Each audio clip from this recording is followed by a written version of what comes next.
안녕하세요 구독자 여러분들. 오늘 장도 참 어렵고 아주 힘든 날입니다. 이럴 때일수록 공부를 좀 해야 되지 않을까. 호가창 본다고 해서 달라지는 거 없으니까 좋은 종목을 샀다면 기다리면 될 것 같고요. 좋은 종목이 아니라면 대응을 해야겠죠. 지수가 조정을 받으면 리밸런싱 하기에 가장 좋은 때입니다. 그래서 미리미리 공부를 해뒀다가 이런 날 리밸런싱 하는 것도 되게 좋겠죠. 이거는 제가 오늘 지수도 안 좋고 그래서 책을 좀 읽다가 여러분들과 함께 이 내용을 좀 공유했으면 좋을 것 같아서 한번 소개를 해보려고 합니다. 이 책은 윌리엄 오닐의 최고의 주식 최적의 타이밍이라는 책인데요, 저는 이 책을 예전에 샀는데 한번 읽고 또 까먹다가 또 읽고 까먹다가 계속 반복하고 있는데 이번에 좀 다시 한번 읽고 있습니다. 다시 한번 읽으면서 투자의 구루들은 어떻게 투자했는지 여러분과 함께 좀 이 책에 대해서 몇 가지 좀 좋은 부분을 한번 공유를 해볼게요.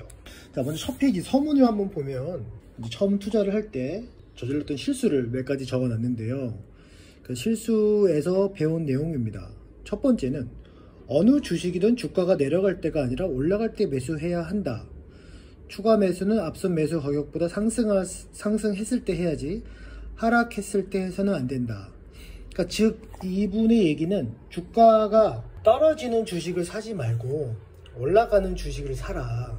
올라가는 주식을 사고 올라갈 때 나중에 뒤에 나오겠지만 올라갈 때도 한 2% 정도 올라갔을 때 사야지 뭐 20% 상승했을 때는 사지 말아라 얘기를 하고요. 그리고 가장 하지 말아야 될 게 물타기를 얘기합니다. 물타기는 절대 해서는 안 된다. 왜냐하면 이 물타기라는 것 자체가 내가 이 종목을 샀는데 이 종목 주가가 빠지는 거잖아요. 주가가 빠진다는 얘기는 틀렸다는 것이죠. 이분 얘기로는 좋은 주식을 샀다면 주가가 올라가야지 왜 떨어지느냐, 이제 그겁니다. 그렇기 때문에 만약에 투자하고 주가가 떨어진다면 그 주식은 악재가 아직 남아있는 주식이다. 그렇기 때문에 좋은 주식을 사야 된다, 이제 그 얘기입니다. 나중에 읽어보면 뒤에 다 나오는데 제가 먼저 이렇게 말씀을 드리면 이런 내용이에요. 그리고 두 번째는 어느 주식이든 연중 신고가에 접근했거나 다다랐을 때 매수해야 한다. 주가가 너무 떨어져 싸게 보인다고 매수해서는 안 된다. 같은 이야기죠. 떨어지는 주식을 사지 말라는 이야기입니다. 그러니까 헐값에 거래되는 싸구려 주식보다는 높은 가격, 즉 신고가를 가는 주식을 매수하라. 그러니까 이걸 좀 오해하실 수가 있는데 신고가라는 게 막 초급등했던 종목을 매수하라는 얘기가 절대 아닙니다. 천천히 오르면서 신고가 가는 종목을 사라는 얘기지 어느 날 갑자기 상한가 가는 종목을 사라는 얘기는 또 아니거든요. 이분은 오히려 그렇게 주가가 너무 급등해버리면 매도해라는 얘기를 해요. 근데 많은 분들이 사실 저도 마찬가지인데 대부분 분들이 이제 우리가 투자할 때 실수하는 게 주가가 좀 떨어진 종목을 사게 되거든요. 왜냐하면 떨어진 종목은 다시 오를 것이다 라는 좀 편향적인 사고방식을 하게 돼서 오히려 오른 놈은 떨어지고 떨어진 놈은 오를 것이다 라는 생각을 하게 돼가지고 보통은 이제 차트상 주가가 계속 하락하는 종목을 좀 편안하게 사게 되는데 그게 잘못됐다는 얘기죠, 이분 말로는.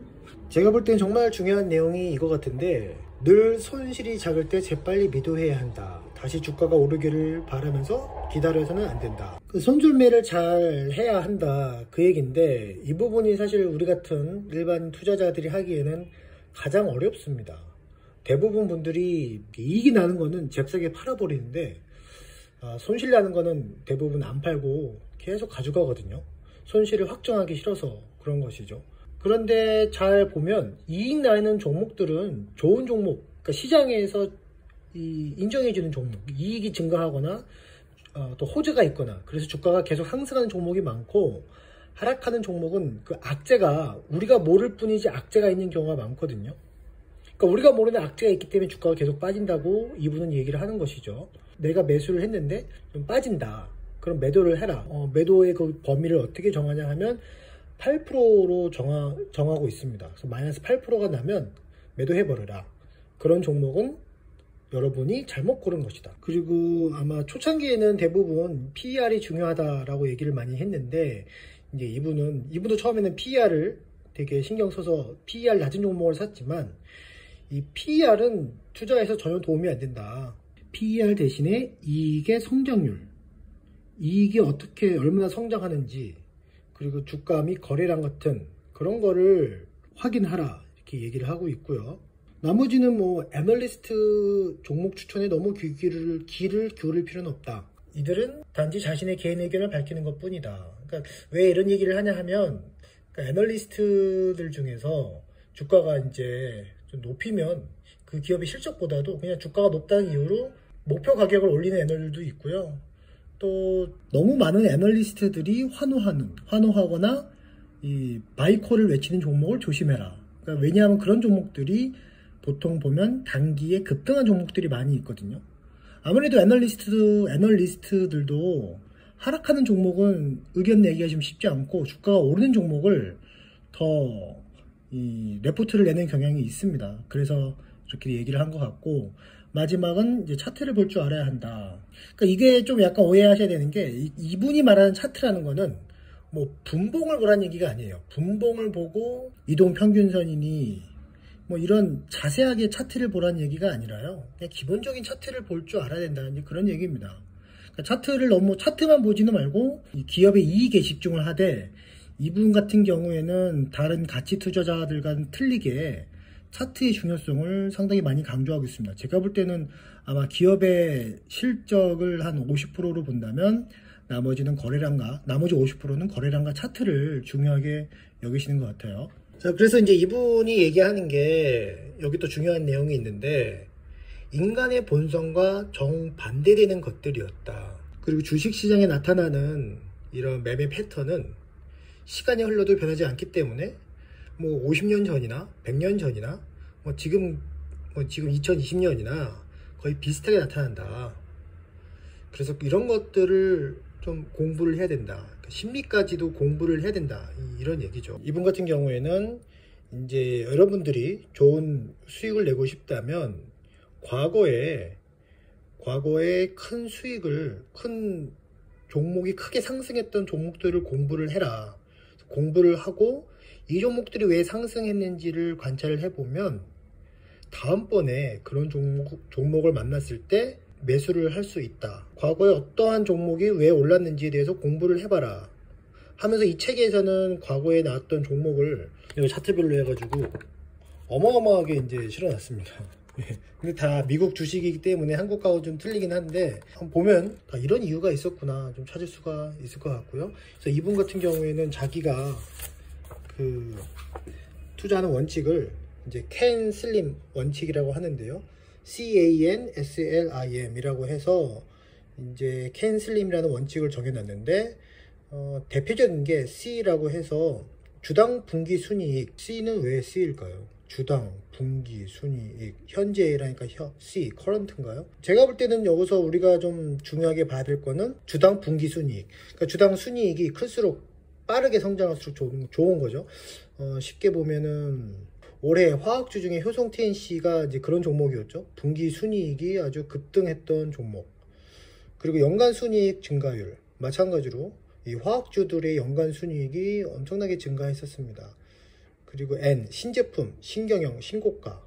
이것도 되게 중요하게 보고요. 신제품, 새로운 제품이 나와서 이익이 증가하는 종목들, 그런 종목이 신고가에 가는 종목. 수요와 공급, 그리고 주도주의인가 소외주의인가, 그리고 기간의 뒷받침.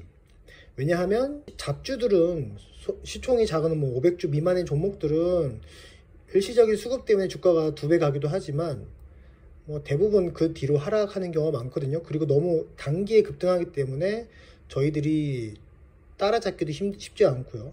그래서 여기서 말하는 좋은 종목이라는 거는 이제 시총이 한 1000억, 2000억 이상의 종목이어서, 이런 종목이 시총 1조까지 가는 한 4-5배 상승하는 종목인데, 이러한 종목이 그렇게 오르려면 결국 외인 기관의 수급이 필요합니다. 그리고 마지막으로는 시장의 방향성. 지금 시장이 상승장인가 하락장인가, 이걸 잘 판단해야 된다고 하네요. 아무리 좋은 종목이라도 하락장에서는 이익 내기가 쉽지 않으니까요. 그래서 지금 일단 간략하게 이렇게 서문을 한번 봤는데요. 1장부터 한번 시작을 해볼까 하는데, 일단은 여기까지 한번 영상을 올문도 해보고요. 이 영상에 대해서 좀 반응이 좋으면 그때 본격적으로 1편부터 최고의 주식을 찾아내는 비밀. 제목만 봐도 설레는데 1편부터 한번 여러분들과 함께 공부를 해보고 제가 그 예시를 한번 종목을 통해서 한번 들어보도록 하겠습니다. 자기 무척 안 좋습니다. 모두들 힘내시고요. 항상 주식시장에서 긍정적인 마인드로 어려움을 극복하셔서 살아남으시기 바랍니다. 긍정주의자들이 결국은 돈을 버는 것 같습니다. 모두들 힘내시고요. 이 헛거창 보니 가슴이 아프네요. 영상 시청해주신 여러분들 감사합니다.